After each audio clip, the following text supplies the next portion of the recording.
அவங்க எல்லாருக்குமே என் சைட்ல இருந்து ஒரே ஒரு ரிக்வெஸ்ட், தயவு செஞ்சு நிப்பாட்டிடாதீங்க, தயவு செஞ்சு கண்டினியூ பண்ணுங்க. நீங்க தான் என்னோட எனர்ஜி ஃபோர்ஸ். நீங்க பேசிக்கிட்டே இருங்க, பேசிக்கிட்டே இருங்க, பேசிக்கிட்டே இருங்க. நான் மக்களுக்கு தேவையான நல்லதை செஞ்சுக்கிட்டே இருக்கேன், செஞ்சுக்கிட்டே இருக்கேன், செஞ்சுக்கிட்டே இருப்பேன். அடுத்து இப்போ நம்ம புதுசாக அந்த சூட்லாம் போட்டு வரோம்ல, அதை பற்றி கூட நிறைய பேர், ஏன் நாமெல்லாம் கோட் சூட்லாம் போடக்கூடாதா? அதிகாரம் செய்கிறவங்களும் ஆதிக்க சக்திகளும் மட்டும்தான் கோட் சூட்லாம் போடணுமா என்ன? அப்பெல்லாம் எதுவுமே கிடையாது. நான் என்ன கலர் கலராக போட்டு வரேன், ரெண்டே கலர், நம்ம எல்லாரும் மனசு மாதிரியே பிளாக் அண்ட் ஒயிட்.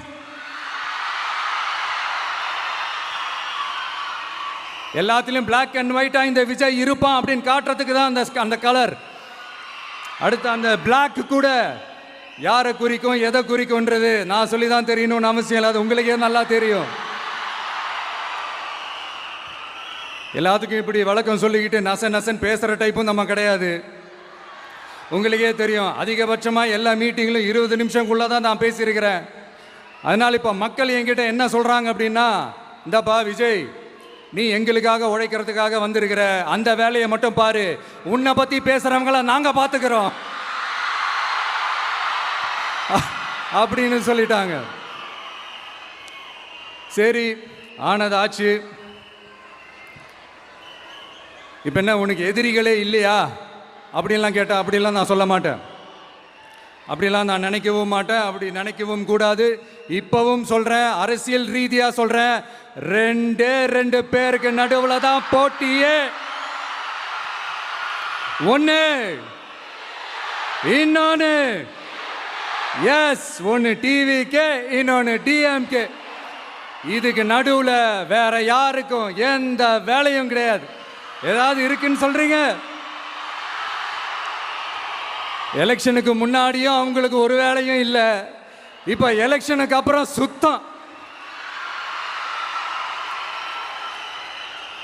ஆனா இந்த திமுகவும் மற்றும் பலரும் ஒன்னா சேர்ந்துக்கிட்டு இந்த விஜயோட ஆட்சி வந்துடக்கூடாதுன்னு சொல்லி ஒரு கூத்து ஒன்று பண்ணாங்களே, அந்த கடைசி 5 நாள், அடாடாடாடாடா, நமக்கெல்லாம் ஓஹோ இப்படியெல்லாம் கூட நடக்குமோ என்ன கூத்துங்கிறீங்க.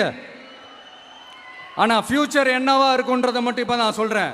உங்களுக்காக உண்மையா உழைக்க வந்த இந்த விஜயா, இல்ல இந்த விஜயோட ஆட்சி அமைஞ்சிடக்கூடாதுன்னு தடுக்க நினைச்ச ஸ்டாலின் சாரா, அவ்வளவுதான். இதுக்கு நடுவில் வேற யாரும் எந்த அல்லு சில்லும் உள்ள வந்து நம்மளை தடுக்கிறதோ எதிர்க்கிறதோ ஏதாவது பண்ணாங்கன்னா நிர்வாகம் அதுக்கு பொறுப்பில்லை ராஜா, நிர்வாகம் அதுக்கு பொறுப்பில்லை. ரிசல்ட் என்னவா வரும்ன்றது அது உங்களுக்கே நல்லா தெரியும். நம்மளை ஏளனமா பேசுறதா நினைச்சு அவங்களுக்கு ஆப்பு வச்சுக்கிறாங்க. திமுக நம்மளை தடுக்க, திமுக நம்மளை எதிர்க்க, திமுக நம்மளை அவமானப்படுத்த அத்தனையும் நமக்கு நன்மையே.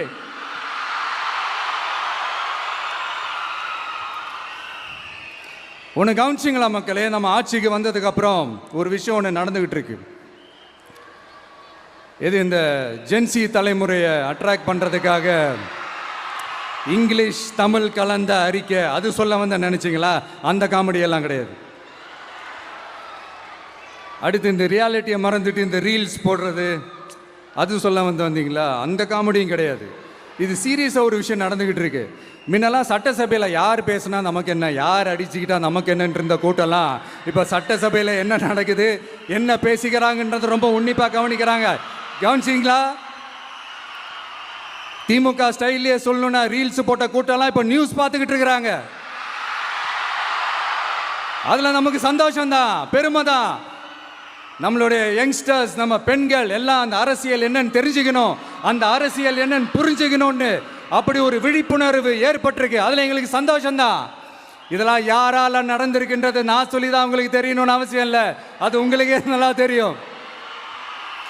இப்படிப்பட்ட நம்ம தெய்வங்களை, இப்படிப்பட்ட நம்ம மக்களை தற்குறின்றது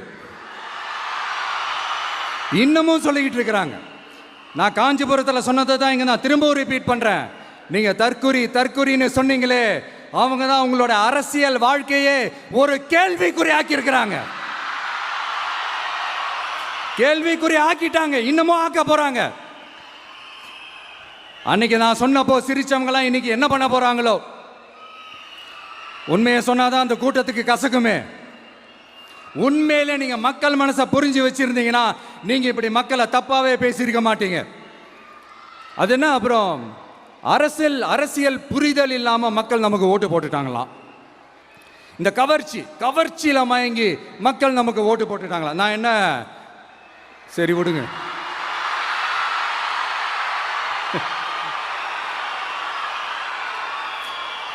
மக்கள் அவங்களுக்கு ஓட்டு போட்டா அந்த மக்கள் நல்லவங்களாம், அதே மக்கள் நமக்கு ஓட்டு போட்டா அந்த மக்கள் கெட்டவங்களா.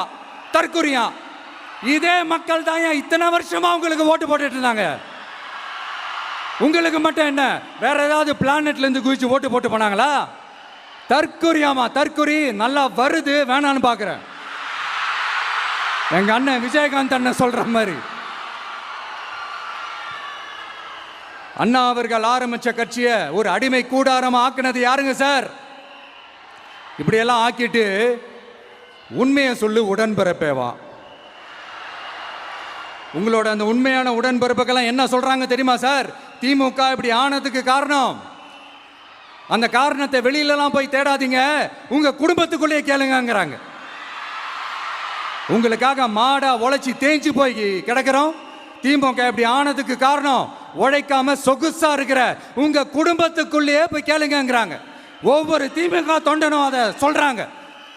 அதை புரிஞ்சிக்காம நம்மளையும் நம்ம மக்களையும் தப்பா பேசிக்கிட்டு, நீங்க மக்களை தப்பா பேசுனீங்கன்னா இந்த விஜய் வந்து கேள்வி கேட்பான், சும்மா இருக்க மாட்டான்.